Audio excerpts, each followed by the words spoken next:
Ukrainian troops are preparing to defend themselves if Russian troops cross the border. It comes as international concerns mount over heightened Russian activity near Ukraine, along with fresh reports of expanding military camps in the region. It's over 100 years since World War I, but the images of the front lines haven't changed a bit out here. These are the Ukrainian army's trenches in the east of the country. They snake along a 250-mile demarcation line. Across a narrow no-man's land, a Russian-backed separatist militia, and they're equally well dug in.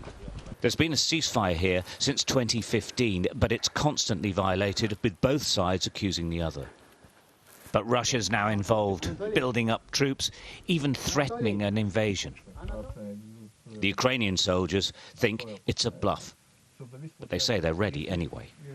У нас люди уже реально знают уже конкретно, кто враг, потому что в 2014 году, когда это все начиналось, еще не было в сознании людей не было такого, что типа как это так, типа наш ближайший сосед всегда изначально был, типа мы считали их там типа нашими братьями, да, как многие говорят, раньше говорили, пойдут в наступление.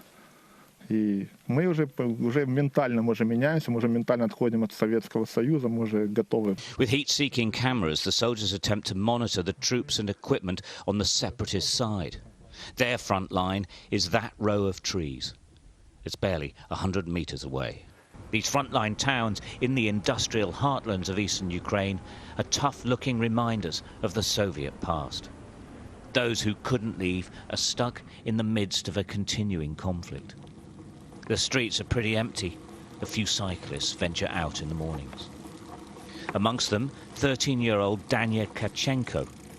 Every day he gets on his bike to go fishing. What Danya catches, he sells to local markets. With the money, he feeds the town's homeless dogs, abandoned in the evacuation. Left behind, like this little boy and his mum. The fighting has gone on for half of his life. Страшно сначала было, а сейчас мы уже как привыкли к этому, то что там слышим выстрелы автоматов, пулеметов, как-то уже не очень страшно.